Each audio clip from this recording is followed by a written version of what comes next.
Hi guys, வணக்கம். Welcome to my channel Jerry stays. இப்போ ஒரு குட்டி ஸ்டோரி பார்ப்போமா? ஸோ நான் வந்துட்டு இந்த சேனலுடைய ஆத்தர் ஜெரி. ஸோ இது வந்துட்டு என் ஒரிஜினல் நேம்லாம் இல்லை, ஒரு நிக் நேம் மாதிரி நம்ம வச்சுப்போம். அதுதான் நான். எனக்கு கொஞ்சம் வந்துட்டு என்னுடைய ஃபேஸ்லாம் காட்டுறதுக்கு ரொம்ப ஷையாக இருக்குது. ஸோ போக போக அந்த கம்ஃபர்ட் ஜோன்லேருந்து நான் வெளியில் வந்ததும் சீக்கிரமேட்டு இந்த ப்ரொஃபஷ்னல் யூடியூபர்ஸ் மாதிரி விளாகர்ஸ் மாதிரி பண்ணணுன்னு ஆசைப்பட்றேன். பார்ப்போம்.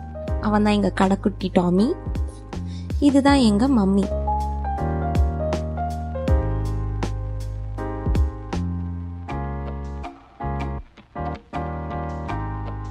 ஸோ இந்த சேனல் வந்துட்டு பார்த்திங்கன்னா பெரிய ஒரு அந்த மாதிரி இந்த மாதிரின்னு ஒரு பர்டிகுலரான ஒரு விஷயத்தை நோக்கிலாம் ஆரம்பித்ததுலலாம் கிடையாது.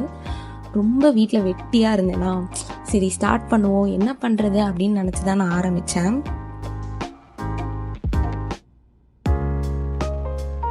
எனக்கு வந்துட்டு பார்த்திங்கன்னா யூடியூப்ன்றது நான் ஒரு 6th ஸ்டாண்டர்ட் படிக்கும் போதே வந்துட்டு பார்த்திங்கன்னா யூடியூப் நான் வந்துட்டு பார்க்க ஸ்டார்ட் பண்ணேன். அப்போதுலேருந்தே வந்துட்டு எனக்கு என்ன டிஃப்ரெண்ட் டைப்ஸ் ஆஃப் வீடியோஸ் பார்த்தாலுமே இந்த விளாக் அந்த மாதிரிலாம் வந்துட்டு எனக்கு ரொம்ப பிடிக்கும். ஸோ அப்போதுலேருந்தே எனக்கும் ரொம்ப ரொம்ப ஆசை, நம்மளும் வந்துட்டு ஃப்யூச்சரில் விளாக்லாம் எடுத்து யூடியூப்பில் போடணும். அதுவும் எஸ்பெஷலி ட்ராவல் விளாக்ஸு, இந்த மாதிரி டே இன் மை லைஃப் இதெல்லாம் வந்துட்டு போடணும்னு ரொம்ப ஆசை. பட் ஆனால் அந்த கான்ஃபிடென்ஸே இல்லை. ஸோ இந்த வீடியோவும் வந்து பார்த்தீங்கன்னா நான் வந்துட்டு ஆக்சுவலி யூடியூப் பண்ணணும் அப்படின்ட்டு ரொம்ப ரொம்ப ரொம்ப ரொம்ப ரொம்ப யோசிச்சு கேமரா வந்துட்டு பார்த்திங்கன்னா இந்த வீடியோ போஸ்ட் பண்ணுறதுக்கு ஒரு 2 இயர்ஸ்க்கு முன்னாடி நான் வந்துட்டு இந்த மாதிரி யூடியூப் சேனல் ஆரம்பிக்கணும் அப்படின்ட்டு வீடியோஸ்லாம் எடுத்தேன். பட் ஆஸ் யூஷுவல் அந்த செல்ஃப் கான்ஃபிடென்ஸே இல்லாததுனால எடுத்த வீடியோஸ் எல்லாம் டெலீட் பண்ணிட்டு இதெல்லாம் நம்மளுக்கு செட் ஆகாது அப்படின்ட்டு விட்டுட்டேன். இது எந்த ரீசனில் நான் எப்படி இந்த வீடியோலாம் எடுத்தேன்னு எனக்கே சுத்தமாக ஐடியாவே இல்லை. ஏன்னா என்னுடைய கேரக்டர் அண்ட் அந்த கான்ஃபிடென்ஸ் லெவலுக்குலாம் நான் எடுக்கிற ஆளே கிடையாது. எப்படியோ ஏதோ ஒன்று டக்குன்னு தோணுச்சு. டக்குன்னு அன்றைக்கி காலைல வந்துட்டு பார்த்திங்கன்னா 5:30க்கெலாம் எழுந்துட்டேன். நான் நார்மலாக அந்த மாதிரிலாம் எந்திரிக்க கூட மாட்டேன். எழுந்துச்சு கொஞ்ச நேரம் மொட்டை மாடிக்கெலாம் போனேன். அதெல்லாம் ரொம்ப சர்ப்ரைசிங். ஏன்னா நான் அதெல்லாம் பண்ண கூட மாட்டேன். எழுந்து ரொம்ப ப்ரொடக்டிவாக படிக்கலாம் வேற செஞ்சேன்.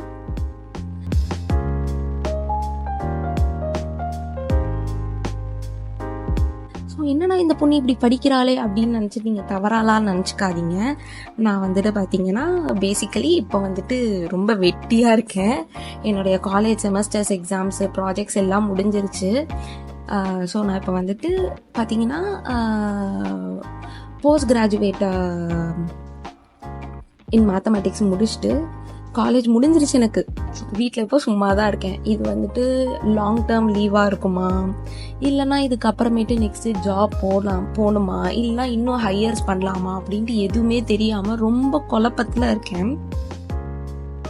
இந்த மாதிரி நான் உட்காந்து யோசிச்சுட்டு இருக்கும் போது இந்த மாதிரி எல்லாம் என்னுடைய பிஜி முடித்ததுக்கு அப்புறமேட்டு தான் நான் ஒன்று ரியலைஸ் பண்ணேன். நான் என்னுடைய லைஃப்பில் எவ்வளோ வேஸ்ட் பண்ணியிருக்கேன்ட்டு. Like right from 12th standard 12th அப்புறமேட்டு பிஜி முடிக்கிற இந்த 5 to 6 இயர்ஸில் இந்த 5 to 6 இயர்ஸுமே வந்துட்டு பார்த்திங்கன்னா எக்ஸ்பீரியன்ஸ், மெமரிஸ் இது எல்லாமே நான் நிறையவே கேதர் பண்ணியிருக்கேன். பட் ஆனால் ஸ்கில்ஸ் பேஸ்டாக ரொம்ப ஜீரோ, ரொம்ப புவராக ஒரு ஸ்கில்ஸுமே வச்சில்லாமல் இருக்கேன்றத இந்த லீவில் தான், அதுவும் எக்ஸாக்டாக இந்த லீவில் தான் வந்துட்டு பார்த்திங்கன்னா நான் அதை ரியலைஸே பண்ணேன். ஸோ அட்லீஸ்ட் ஏதாவது கற்றுக்கலாம். அதுவும் நான் வந்துட்டு பயோ ஸ்டூடெண்ட், ஓகேங்களா. ஸோ அதனால் எனக்கு வந்துட்டு இந்த கோடிங் எந்த நாலேஜுமே கிடையாது. அதனால் கோடிங் கற்றுக்கணும் அப்படின்ற ஒரு காரணத்துக்காக தான் இப்போ நீங்கள் இதுக்கு முன்னாடி பார்த்த இந்த கோர்ஸுமே பைத்தான் கோர்ஸ் இப்போ தான் ஸ்டார்ட் பண்ணியிருக்கேன். ஆனால் என்னால் முடியலை. அதுவும் காலேஜ்லேயே நம்மளாம் படிக்க மாட்டோம். இதில் லீவலெல்லாம் நான் கோர்ஸ் போட்டு அதை எந்த காலத்தில் முடிப்பேன்னு எனக்கு தெரியல. எல்லாம் முடிப்பேன்ற ஒரு நம்பிக்கையில் தான் வந்துட்டு போட்டிருக்கேன். பார்ப்போம் எப்படி போகுதுன்னு. ஸோ வந்துட்டு இங்கே வந்துட்டு பார்த்தீங்கன்னா நான் வந்துட்டு தலையில் மருதாணி தேய்ச்சிட்ருக்கேன். ஆக்சுவலி என்ன ஆச்சுன்னா காலைல எழுந்து ஃப்ரெஷ்அப்லாம் ஆனதுக்கு அப்புறமேட்டு தான் ஞாபகம் வருது, ஐயோ மருதாணி வந்துட்டு செஞ்சு வச்சுருக்கோமே, இன்னும் தேய்க்கலையேன்ட்டு தேவையில்லாமல் போய் ஃப்ரெஷ் ஆகிட்டோமேனு. சரி அதுக்கப்புறம் மறுபடியும் மருதாணியை தேய்ச்சிட்டு உட்காந்துட்டு இருந்தேன். ஸோ இப்போ வந்துட்டு லைஃப்பில் நெக்ஸ்ட்டு என்ன பண்ணலாம் அப்படின்னு ரொம்ப யோசிச்சுட்டு இருக்கும் போது வந்து பார்த்திங்கன்னா, நான் பிஜி பண்ண காலேஜ்லேயே வந்துட்டு பிஹெச்டி இருக்குது. ஸோ பிஹெச்டி அப்ளை பண்ணலாம் அப்படின்ற ஒரு ஐடியாவும் இருக்குது. எனக்கு என்னென்னா இதர் பிஹெச்டி பண்ணலாமா இல்லை ஜாப் போகலாமா அப்படின்னு ரொம்ப கன்ஃபியூஸ் ஸ்டேட்டில் தான் நான் இருக்கேன். ஸோ ஜாப்ஸும் பார்த்துட்ருக்கேன், சரி பிஹெச்டி என்ட்ரன்ஸும் எழுதலாம். ஏன்னா பிஹெச்டி வந்துட்டு இப்போ பண்ணலாம், இல்லைனா நெக்ஸ்ட்டு 6 months ஒரு பிரேக் எடுத்துட்டும் பண்ணலாம் அப்படின்ற ஐடியா தான். ஸோ அதனால் சரி எதுக்கு சும்மா ஒரு அட்டெம்ப்ட் கொடுத்து பார்ப்போம் அப்படின்ட்டு தான் பிஹெச்டி அப்ளை பண்ணி அதுக்கு டாக்குமெண்ட்ஸ் எல்லாம் இப்போ தான் எல்லாத்தையுமே பிரிண்ட் அவுட் எடுத்துகிட்டு முடிச்சிருக்கேன். அதுக்கப்புறம் அகெயின் ஃப்ரெஷ்அப் ஆகிட்டு ஸ்கின் கேர் எல்லாம் பண்ணிவிட்டு அப்படியே உட்காந்துட்டு இருந்தேன். நான் ரொம்ப வந்துட்டு பியூட்டி விலாகர் மாதிரி ட்ரை பண்ணியிருக்கேன், பார்த்தாலே உங்களுக்கு தெரியும். ஸோ எல்லாம் பண்ணி முடிச்சுட்டு வந்துட்டு பார்த்தீங்கன்னா ரொம்ப டயர்ட் ஆயிடுச்சு. காலைல 5:30 வரை எழுந்ததா நம்ம பாடி அதெல்லாம் தாங்காது. அதனால் போயிட்டு நல்லா சாப்பிட்டுட்டு ஒரு தூக்கத்தை போட்டுட்டு அடுத்த நாளே என்ட்ரன்ஸ் எக்ஸாம் இருக்குது. ஆனால் நான் அதுக்கு ஒன்றுமே ப்ரிப்பேர் பண்ணலை. தூக்கத்தை போட்டால் தான் என்னால் எதாக இருந்தாலும் ப்ரிப்பேர் பண்ண முடியும். ஸோ அதனால் தூங்கிட்டு இனி நெக்ஸ்ட்டு தான் ப்ரிப்பேர் பண்ணவே ஸ்டார்ட் பண்ணணும். அப்புறம் ப்ரிப்பேர் பண்ணலன்னா பிஜி பண்ண காலேஜ்லேயே போய் பிஹெச்டி என்ட்ரன்ஸ் எக்ஸாம் எழுதி ஃபெயில் ஆகிட்டும்ட்டு ரொம்ப அவமானம் ஆகிடும். அதனால் போய் தூங்கிட்டு ஸ்டார்ட் பண்ண போகிறேன். தூங்கி எழுந்ததுக்கப்புறம் நம்ம மம்மியோட அந்த ஹாப்பி ஸ்மைலை பார்த்துட்டு காஃபி குடிக்கிறது சுகமே தனிங்க. ஸோ காஃபி குடிச்சு முடிச்சதுக்கப்புறம் அங்கே கொஞ்சம் ஃபைல்ஸ்லாம் இருந்தது, அதெல்லாம் பார்த்துட்டு நான் பாட்டுக்கு படிக்க ஸ்டார்ட் பண்ணிட்டேன். அதுக்குள்ளே எங்கள் அப்பா கிட்ட சண்டை போட்டு ஒரு குர்குரே பஃப்கார்ன் அதை வாங்கி பிடுங்கி சாப்பிட்டு அப்படியே படிச்சுட்டு இருந்தேன். பட் ஆனால் யாரும் சாப்பிடாதீங்க, சிப்ஸ்லாம் உடம்புக்கு நல்லதில்லை. ஆனால் நான் சாப்பிடுவேன், ஏன்னா கொஞ்சம் அப்படிதான், உடம்புக்கு நல்லது இல்லைன்னா அதெல்லாம் நம்ம கரெக்டாக பண்ணுவோம்ல. சரி கொஞ்சம் அப்படியே பார்த்து முடிச்சுட்டு எனக்கு அந்த கோர்ஸ் நான் போட்டிருந்தேன் இல்லையா, அது கூடவே வந்துட்டு ஸ்டடீஸ் ரிலேட்டடாகவே வேறு ஒரு இது அப்ளை பண்ணியிருந்தேன். அதில் அசைன்மெண்ட்ஸ் கொடுத்துருந்தாங்க, அதெல்லாம் உட்காந்து சரி பண்ணுவோம் அப்படின்ட்டு பண்ணேன். ஸோ உண்மையாக சொல்லணும்னா அன்றைக்கி நான் வந்துட்டு இந்த மாதிரி வீடியோ எடுக்கிறேன் அப்படின்றதுனால தான் இவ்வளோ ப்ரொடக்டிவாகவே இருந்தேன். லிட்ரலி இல்லைனா நான் இவ்வளோ ப்ரொடக்டிவாக இருக்கிற ஆளே இல்லை. அதுவும் லீவ்லலாம் முழுக்க தூங்குறது, எழுஞ்ச அனிமே, அதுவும் ஒன் பீஸ் பார்க்குறது. நான் ஒரு பெரிய ஒன் பீஸ் ஃபேன். அதே மாதிரி அட்டாக் ஆன் டைட்டன் ஃபேன். என்னோட ஆல் டைம் ஃபேவரட் ஏஓடி தான். அதே மாதிரி ஓபியும் எனக்கு ரொம்ப பிடிக்கும். அந்த ஒன் பீஸை பார்க்குறது, தூங்குறது, சாப்பிட்றது, மறுபடியும் தூங்குறது, சாப்பிட்றது. இதுக்கு நடுவில் வந்துட்டு பார்த்திங்கன்னா நம்ம தமிழ் சீரீஸ்லாம் இருக்கு இல்லையா, ஜியோ ஹாட்ஸ்டாரில் வரும்ல, ஹார்ட் பீட்டு, அதுக்கப்புறமேட்டு உப்பு புளி காரம், இதெல்லாம் வந்துட்டு நான் பார்க்கவே இல்லை. ஏன்னா எனக்கு அந்த டைம்லாம் வந்துட்டு நான் சுத்தமாக பார்க்கல.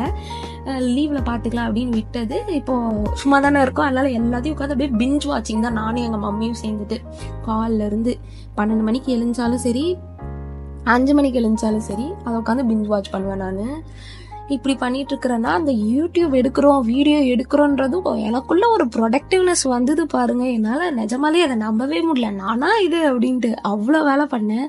இந்த அசைன்மெண்ட்டுமே நான் பண்ணேன். எனக்கே ஒரே பெருமையாயிடுச்சு என்னை பார்த்துட்டு, வாவ் அப்படின்ட்டு. ஏன்னா நான் அவ்வளோ ப்ரொடக்டிவான பர்சன் கிடையாது. லைக் டெட்லைன்னா அதுக்கு முன்னாடி அடிச்சு பிடிச்சி பண்ணுற ஆளையை தவிர்த்துட்டு முன்னாடியே அதை பண்ணிட்டு லீஷியராக இருக்கிறோம், அந்த மாதிரிலாம் கிடையவே கிடையாதுப்பா நான்.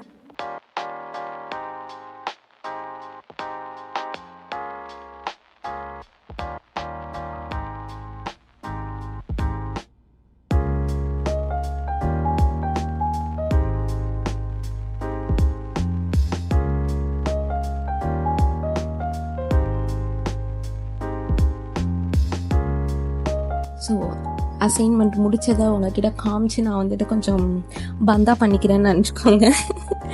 கடைசியில் வந்துட்டு சப்மிட்டும் பண்ணிட்டேன். செம்ம ஹாப்பி. ஏதோ பெருசாக பண்ண மாதிரி ஒரு ஹாப்பினஸ், ஒரு அசைன்மெண்ட் சப்மிட் பண்ணதுக்கு எனக்கு. ஸோ அன்னைக்கு டே அப்படியே முடிஞ்சிருச்சு.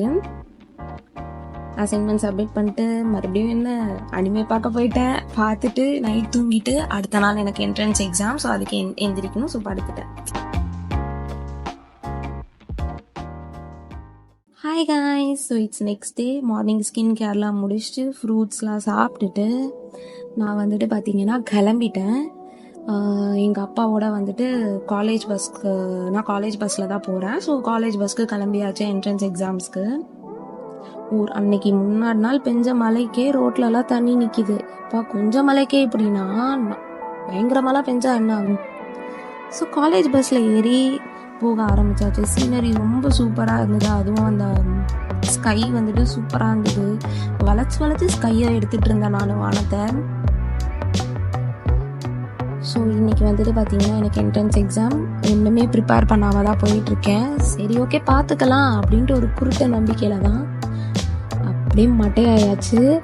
காலேஜ் கிட்ட வந்ததுக்கப்புறம் தான் எழுந்து காலேஜுக்கும் ரீச் ஆயாச்சு. இன்னைக்கு உண்மையிலே வந்துட்டு ரொம்ப அன்எக்ஸ்பெக்டட். ஏன்னா 2 ரவுண்ட் ஆஃப் எக்ஸாம்ஸ் இருந்தது. ஃபர்ஸ்ட் வந்துட்டு ரிட்டன் எக்ஸாம், நெக்ஸ்ட் வந்துட்டு இன்டர்வியூ மாதிரி. இன்டர்வியூ முடிஞ்சு நாங்களும் காலையிலேருந்து மத்தியானம் 2 வரைக்கும் வெயிட் பண்ணிகிட்டு இருந்தோம். அதுக்கப்புறமேட்டு தான் இன்டர்வியூக்கே கூப்பிட்டாங்க. சாரி, ரிட்டன்ஸ் எக்ஸாம்ஸ்க்கு அப்புறமேட்டு தான் இன்டர்வியூ கூப்பிட்டாங்க. ஸோ எக்ஸாம்ஸ்லாம் முடித்து ட்ரெயின் ஏறி வீட்டுக்கு வரதுக்குள்ளேயே ரொம்ப லேட் ஆகிடுச்சு. வீட்டுக்கு வந்து சேரவே ஒரு 7:30 8 ஆகிடுச்சு. அன்றைக்கி செம்ம தாகமாக இருந்தது. கடையிலேருந்து தண்ணி வாங்கி குடிச்சிட்டு அப்படியே வீட்டுக்கு வந்து இருந்த டயர்டில் குழந்தைய பார்த்ததுக்கப்புறம் செம்ம ஹாப்பி. அவனை பார்த்துட்டு அவனோட கொஞ்சம் விளையாண்டுட்டு அப்படியே அன்றைக்கி டேவை எண்ட் பண்ணிக்கிட்டேன். இதோட இந்த vlog நான் முடிச்சுக்கிறேன். இன்னும் இன்ட்ரெஸ்டிங்கான ஒரு ஸ்டோரியோட உங்களை நான் ஜெரிஸ் டேல்ஸில் பார்க்குறேன். பாய்.